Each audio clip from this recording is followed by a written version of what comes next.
Say media no so dey akwa ne se papa anya hwabone enya hwe. K1ngHana any Ghana for ni bi abe clash Ralph the fellow Ghanaian for insulting honorable minority leader Afenyo Markin. Obedi natem for questioning Penyah and GoldBod on the 1.7 billion loss na IMF report me wo say yaboka domestic gold purchasing program around 25 na boka. Afenyo Markin ebu some question na Penyah abedi atem. Ama Ralph the fellow Ghanaian no abedi di Afenyo Markin atem. Na na ko bi dan so Ghana for na reply Ralph the fellow Ghanaian nso mo ka che Ralph no de. Enim say what ya week we mo na e bia ne rasta de kra na obey. Aha Penyah block best rasta dey kwan so. Obe me subscribe button so ada worma. Obe turn the notification on for latest update. Eya no akere wa adwen da mame. E wo comment section no ahye video mo no enya bia hwe. Na wo pe baabi advertise product or package any obi bia program ko na wo pese wo ye na ko bia bo ho da wura. Penyah block me bia prom e de amount. Fa number na efre obi bia oyi bia no ye bo ho da wuro e de amount ama wiase nyina so no ate wonka. Said ye o pese e wiase ete wonka na ehu ade a o ye no. Let's go to the television. Onimu dada. IMF report about one to buy and Ghana yaboka through the domestic gold purchasing program now you're running for the year 2025. Yaboka and I can't abon you more be sada because 2022 in Ukraine Ekufa nebo Miamo started that domestic gold purchasing program now about $5 million, just $5 million, not billion, $5 million. And over 2023 no kai boy, 2022 so 2024 kai boy ya okani na abomwa about 7 billion cedis. 70 trillion. What is getting 70 trillion any actually. But Penyah GoldBod eba ye na yes around that same domestic gold purchasing program now. Bank of Ghana this come out gold but called ton. Yaboka $1.7 billion. What is Ghana is getting more. And this is 22 billion cedis. This is kind of 220 trillion. As compared to 70 trillion now, MPP a boy. Both 2022, 2023, 2024 combined, okay, 3 years ago, domestic gold purchasing program, the car MPP boy, omuno de buy the K1 boy for 3 years, 70 trillion. But Penyah GoldBod buy, Bank of Ghana aboka for their first time, 220 trillion. Eleke kuma. Ma ka na no dem point na Ghana for 2 seamless na ba say buza kwa so GoldBod e ba na say mo chire God, mo ni nim say IMF report wo mu say Bank of Ghana eka domestic gold purchasing program. But him say Ghana hano Bank of Ghana ento gold or this kind of GoldBod na mako di bia na e dia ba. Is a mako na ka ba e money ebusa mo. Ghana for the enim IMF enim Bank of Ghana but Ghana for the enim GoldBod. Sanity that's the communication chain. IMF enim Bank of Ghana because a central bank and IMF any din sa so. Or any other institution be din sa so. IMF transact with the central bank. But over Ghana hano yes we enim say the central bank also transacting with GoldBod in terms of anything gold. Central bank this kind of GoldBod. That GoldBod na to gold ne ba. Is a kaba ye ni mu say enipa na ko ba ten Bank of Ghana this kind man GoldBod to GoldBod ho na ye ba. Ghana for the enim say GoldBod. What I say? Is what I say. IMF report nim yan tro bi IMF e ka say GoldBod that woni mu nyansa wa dwen ye adwuma wa bodam complete. Woni mu nyansa. Domestic gold hwana ko to gold ne ba. Ba na go to gold na. Ana wona go to. Enye GoldBod na to gold no. No, you buza kwa say okay chire baby IMF report no baby body say GoldBod mundi mu nyansa IMF nim GoldBod bia IMF obegene report every the central bank eho but Ghana for ne nim say central bank no e di bibia fa gold hu de wo de ahye GoldBod on say GoldBod na enye e di bia nko ya GoldBod ho ne e bai na aga say chire IMF reporter no bother mu ana say de but e ba ye no after make we that this question me bu say ibi no say me mfia dwala be di atem because of that no Ralph the fellow Ghanaian somebody that Afenyo Markin tempo. Afenyo Markins match as make us onimu nyansa right? Me chira wa de konti a onimu nyansa because onko for da ho ne wopon. You see democracy is under attack. Why na kan? Oma bodam nipa o kan da asem ni bia no. Omra bonte no me explain at the konti democracy is under attack. Say democracy is under attack. Me omu MPP nko a ye che me 24 times. 24. And so be explaining the same. Afenyo Markin is actually saying, almost democracy is under attack. They actually almost saying, me continue school, mu make catch up say, yeah, the 24 hour, your friend, the 24 hours economy. That's just my mama so who are some more. The year American, your friend saying, free education aba enkola ni nya baby ntina de ensua de nti aban ne nhwe na on computer classroom blocks e wo no omba no meye me ko kwan so ada police for be kanta cross me mo ame e de me ko sem ne e che me enne one of the bad rules e Ghana ha e ye dum kwa I am free a kwan you too good I was so for more than 100 years enna ye ka say ye so frame say Ralph bra na be ka da kwan no wasem sa kwan me ko dey mu wo 3 days ya say bloggers fo bi kasa na ya che omo me ye blogger ya che me wo ye blogger ya che wo na akọ ka kire president say president yili be ku no e be ni say eno ye blogging and ye threat and Afenyo Markins match as me ka say onimu nyansa yi right me kire wa de konti a onimu nyansa because onko for da ho ne wo pon in them lane biaba ekro bi anima sea front or and I say ocean view ya ne wo ho and one of the most essential assets for every country in say onko for da ho ne wo pon ho a enye nyansa onimu nyansa nti me say Charles wo ye say you obi de ye hwan dia you know answer it for yourself my ka asem we a obetumi ache me untumi nche ba me ka sa Afenyo Markins manu da sumina so o media asem ye be ye ne de yi nkofo ne keka o media so ni bi fa ma ho na ma threaten your life and you can and ya be pick me up so as I say nti let us distinguish between obia waka asem e criminal any obia or ye ne blogging eduma bloggers yi na ebi o MPP apen so omo o NDC apen so omo da hu ye omoduma ya che obi oko kan kwasa asem o meche wabedi Afenyo atempoto kremzo ni munyansa wabedi Afenyo Markin atempoto na no ana mi asagana fo say Ralph nya botre Ralph unuru ba bia Ralph nya botre enya asem a na nka wo junkie de wo ye den enya platform ema a political party etimi hold you in high esteem to the extent that even then Ghana GoldBod Sammy Jemfi make his speech or deliver no you this boy you were there and I was see with the Afenyo Markins at them say Afenyo Markins sebi me cry me for manonka o se papa Jimmy ni ade but you know what is so interesting about videos out there about one thing you see now what questions people say me boy abra na wo di Afenyo Markins at them no I'm sure say the man himself Afenyo when he watched that video when feeling a base be so didn't attempt name no he just laughed at the video he said na krati so din someone what K1ngGhana no or say did this Sammy Jemfi no atemu also ye junking tea you didn't realize say who did this Sammy Jemfi atem also want to say Afenyo Ghana GoldBod the CEO say loss no at me the be American sika no because sika no so 220 trillion old Ghana cedis no one munjintum so ma bo man nika also want to say mate but you see in your video you made a statement what is Afenyo wo question bia ade no ombusa Sammy Jemfi say yan party Sammy Jemfi si wanya emfaso $17 billion ti asem na wo ka no wanya emfaso $17 billion ade na Afenyo nko busa Sammy Jemfi say edin no mo de sa $17 billion na ya ma Ghana na say yampa Ghana kwan no train system proper bia enkura ebi de duase ukopiem wo northern regional situations near bebre some parts of Asante some parts of Accra chinsuo na no de cost wo hodom and for you no you thought in your mind when you were delivering the speech you say adentina Afenyo embusa Sammy Jemfi these questions and one am say na sa krachi wono a wodwen say wonim nyansa be sa wo ya boasa now this question that you are asking Afenyo Markins ade na uko PM wo honum Ghana GoldBod Sammy Jemfi claim say kananyo no na boy na Bank of Ghana na boy onu momu as a Ghana GoldBod CEO ne de etimi dem fast $1.17 billion na abra o man ade we musa Sammy Jemfi wo ho se enfast wo bay na chu da sika na Ghana enya wo so ekwan papa bay school papa bay hospital papa bay you knew say sika enfast wo krom so munya na fake until you couldn't ask Sammy Jemfi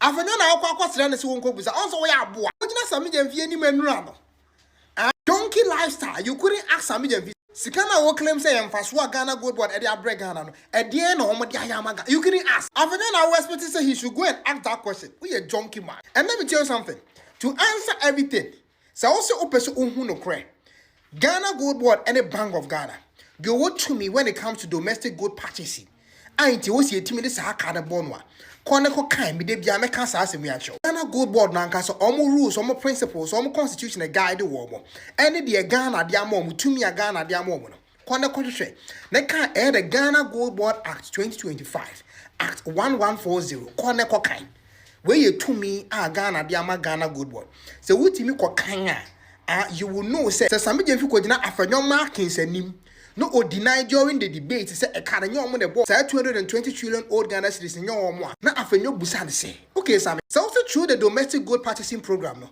Bank of Ghana and our boss Hakaya. Then Sammy explain this to me. The GoldBod Act 2025. Act 1140 again, and you will see someone who says I'm in United and we're being on in Yanubia, but you will see how contradictive he is. You will see says how are born at the working in and one man school and what you see. Who John Kiman so questions bizarre who bizarre Afenyo say Aden Afenyo Enko Busi Sami Jemfise and pass when young Paswa and Paswan at the end of the Amagana Kwasiana who end this in who the won't even go with and Paswa Ben. That's kind of claim some of their break Ghana $17 billion. At the end of the Amagana who John Kima went near Musafenyo Enko Buza Chelsea ya boa. So believe Sami Jemfise and Paswa bro mine and some Paswa intimate building even one toilet roof. Fragada money by fantastic.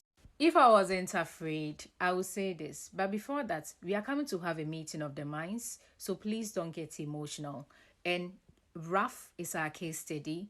Raf and, his kinds. You see, youth advocacy in this country. I mean, this is where I live. So I will limit myself to our country. They don't start youth advocacy because they love the youth. They do it because they know that youth advocacy gives them platform. And you see, whenever they get the platform, they get influence.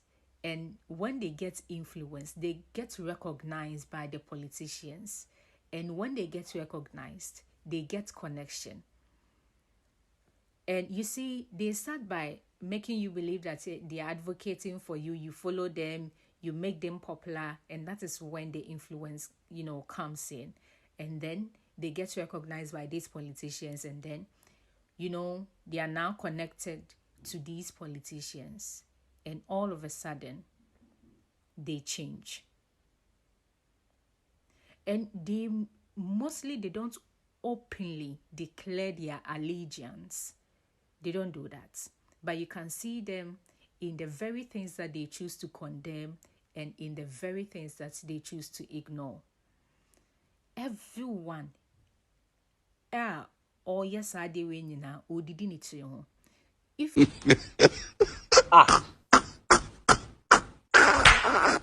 Raf na say. Raf. Ono ka say. Raf say den. Raf say Afenyo Markin or yare.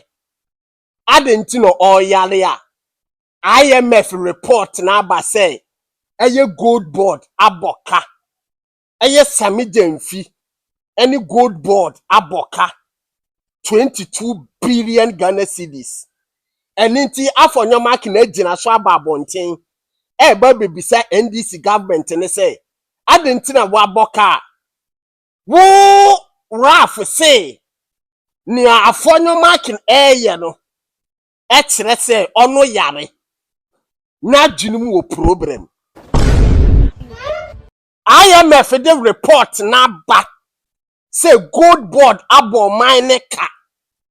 Ena Afenyo Markin edi agina so to question GoldBod say eba ni say na wo kwa to ton gold keke wo ton gold keke o boka ena wo bisa accountability.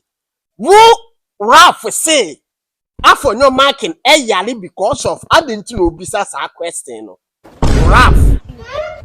Raf year 2024 and the MPP government Okobubu National Cathedral say nyanse bia nim say MPP party no betem skadia National Cathedral inti oko e de mo man Ghana na wo se wo ku e mo man Ghana na so obi so babontin e be ku dia mo man Ghana we problem be na ewum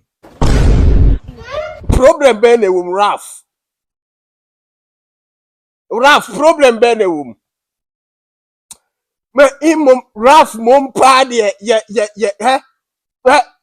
Raf de Raf ye the most Jimmy for Raf Jim Raf ye were word bia e wo useless, the most useless here e Raf ye ka the most useless ye were word bia e so 10 useless e Raf wo Raf be compreni say nkwase asem na Afenyo Markin ye no na wo de na enye jimisem wo de na ukobubu na san katizwa na enye jimisem enye jimie awo de no hu ni say nyansasem ba Afenyo Markin de na nyansasem Raf wo de na ukobubu na san katizwa ne de nyansa wo o fight mo my Ghana ba Afenyo Markin na wa babontin ejina IMF report no so edi say NDC any some Jamfi questions accountability no wo se ono ne de nyansa nim Raf unnim nyansa Raf unnim nyansa ba ko sei unnim nyansa ye fa ne nyansa unnim ba ko sei nyansa bia ni utire nyansa ye fa ne nyansa we kura na etere so yefunu na odinam na wo Raf ye NDC ni radia Raf ye NDC ni hey no Raf ye NDC ni da na come de papa Raf ye NDC ni se video we magana ni bia na Ghana ni hu ni say Raf ye NDC ni enti meba o enti according to Raf no nia Afenyo Markin ye ni de nyansa nim ba ni ono ye ni de nyansa wum enti okay according to Raf no o pese Ghana fo esasu nya gidie e ma NDC government na yento aba ma NDC government 2028 upon sa intro we hia upon sa deceive we hia no yento aba ma NDC government no nto aso because of Raf ni nya bidi nti yento ma NDC government no nto aso meboa okay no problem eduru ho a na sa Raf ni family wo ho nti ono beto na ni family na ato e dia ma president Dramani Mahama tie na Ghana for so akoto e dia ma Dr. Mahmoud Bawumia na onu so ba be di president ni ehuni obe ofade amoman no because emere mo ye vice president ni keke no or far something huge than emere ma na president Dramani Mahama ye vice president. There is no debate. Afenyo Markins match as make us onimu nyansa yi, right? Me kire wa de konti onimu nyansa because onko for da ho ne wopon. You see democracy is under attack. One Osip Kwasia Penyah na ye jibi for Kwasia. Jibi for aye oturu pese and I jibi wo ma we mo obi aka cha Kwasia Penyah who pay masters. Wo mo na ye jibi for Kwasia. Ko bu krom na ko twe de we obu krom city here. Who pay masters. Kwasia ka kire omo se omo sie obu krom. Why? Jibi for Kwasia Penyah na obi atimi tu for oba we mo no. Ubeta achira wa hwe ndia mame. Ewa comment section. I Penyah Media. I cry.